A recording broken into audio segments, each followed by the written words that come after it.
Hey, good afternoon. Colonel Frank Pera from the U.S. Army Corps of Engineers, Baltimore District. I'm following up on yesterday's update as far as our progress on the wreckage recovery for this plane crash here at Reagan National. We continue to be mindful of those impacted by this tragic incident, the families and the loved ones who lost their lives, but also the first responders and our local, state, and federal partners who are working diligently on scene and behind the scenes to support the rescue and recovery efforts. Yesterday I provided some insight into our salvage operations as well as the iterative cycle that we've used to make sure that we're doing that in close coordination with Unified Command. Again, our process is committed to the dignified process for recovery of the remains for personnel and passengers of the flight.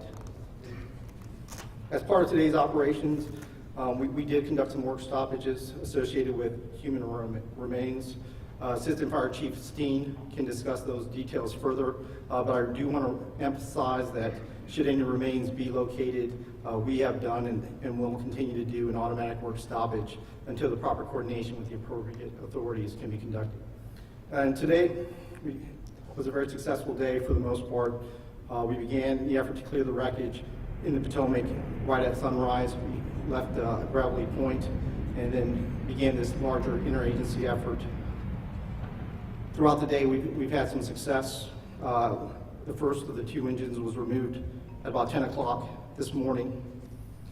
Shortly after that, about noon, we had the fuselage out of the water.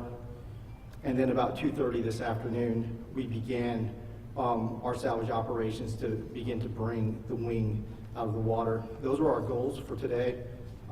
The fuselage, the engine, and the wing, we are on our way. Right now, we anticipate that most of those items will end up on the barge, like we talked about last night, stay overnight in a secured and covered condition until we can make our way to a transport point tomorrow morning. A lot of our operations tomorrow will be dictated by tidal conditions. The barge that we're using has a shallow draft. We're going to wait till high tide, probably close to around 10 o'clock before we can start actually begin transferring those items from the barge over to the transport that will eventually bring them over to Hangar 7, and then returning back out to complete our operation. Over the next 24 hours, our goal is really to complete our commitment to finishing the civilian plane recovery. Tomorrow, our goal is going to be the cockpit. That goal may be impacted tomorrow by a couple of environmental conditions, notably the wind, but we're going to stay conscious of kind of where those gusts and sustained winds are, and we'll make sure that we're communicating that effectively. We're still committed to our dedicated plan of making sure that we plan, prep, assess before we execute. We're really thankful for all the cooperation that we've had so far from the Unified Command. Thank you very much, and I'll be standing by for additional questions, and I'll be followed by Assistant Chief Steen. Good afternoon. I'm Assistant Fire Chief Gary Steen. I would like to thank the U.S. Army Corps of Engineers, Colonel Pera, and all of our other partners that have been out through this process. We'd like to now provide an update on the recovery of operations. Throughout the day, our police and fire crews, along with regional partners, have been working closely with the U.S. Army Corps of Engineers on recovery and salvage operations. As of this update, we have positively identified 55 sets of remains. During recovery and salvage operations today, additional human remains were located. These remains, as well as remains that have been recovered previously, are in the process of being positively identified by the Office of the Chief Medical Examiner of the District of Columbia. All those involved with these efforts continue to work diligently at several sites. At this point, we will now take questions. Yeah. Yes, sir. You said more remains of folks who died were found today. You said more remains of folks who passed away were found today. Do you have an updated number on how many of the 67 have now been found? No, we're still at 55 positively identified. Yes, sir. Question for Colonel Ott, if I may, sir. We talked yesterday, you said these were experienced pilots, they knew this airspace. Is there any reason why Army helicopters would be flying above that 200-foot line as it appears in this case? Yeah, so I think it's important for us to not speculate, because there are all kinds of reasons that you could deviate from an altitude. You know, something as simple as a flock of birds is in front of you, or you may deviate if you see something that's an obstacle or other threat to your flight. And so I would wait and caution everybody, let's just wait until the NTSB investigation. I know we all want answers. We want to know also, but all that should come out and we should have a better picture once the cockpit data recorders and that are analyzed. Yep. Yes, sir. Scott Lerner, CBS News. I know you were talking about the timeline for the salvage operation. Are you still on track with that, given the success today? I know you said that there could potentially be some challenges tomorrow. Could that delay things? Or? Yeah, so the question is about whether or not we're concerned about the timeline being delayed for our salvage operations. We do believe that we're on track. I think we were very successful today. Every day we set a goal for what we're trying to accomplish. Our goal for today was to get to the engine, the fuselage, and the wing, and we're going to be successful by the end of the day.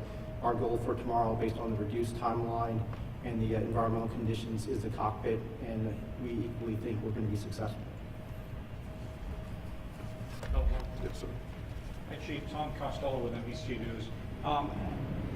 Could you talk about the emotional toll that this must take on these divers who are in the water and trying to recover the remains of these victims, and do it, as you've said over and over again, in a dignified manner, but presumably you're dealing with children and parents and families. I'm just wondering what this does to the divers who are in the water. So the question was about the emotional toll that this takes on the divers and first responders, and even on all of our other partners, right? So this is tragic, right? And we've had peer support in place since the first hours of the incident to help provide that additional help that they need, and we will continue with that throughout the rest of their careers if necessary to provide them that support. But I mean, it is tragic, and everything imaginable that you can think of, right? That is what they're dealing with day in and day out. And we're going to continue to provide support to them. Yes, sir. Can you describe how you came up with this plan to strategically take out each of those elements that you just described? Yeah, so the process that we do, and this is typical for most salvage operations, is to ensure that you understand the environment. So there is a series of iterative events that kind of inform the dive and salvage process. First, like we said, is a wide area scan that gets us down to a localized area.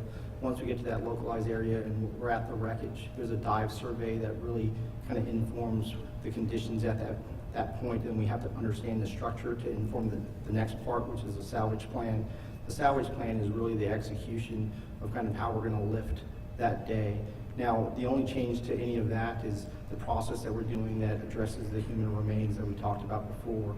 And we work that in painstaking detail with the entire interagency, and as well as all of our partners within the Unified Command. And we think we've got a great, solid plan that we've executed on a number of occasions now successfully as far as the dignified recovery of those remains. Yes, ma'am. Yes, in previous briefings, it was said that in order to recover the rest of the victims, it would require the removal of the wreckage. Is it still believed that the remaining bodies are within the wreckage at this point? I believe that is accurate, yes. Yes, ma'am, right here. Similar question. Okay. Anyone? All right. Thank you, everybody. Thank you.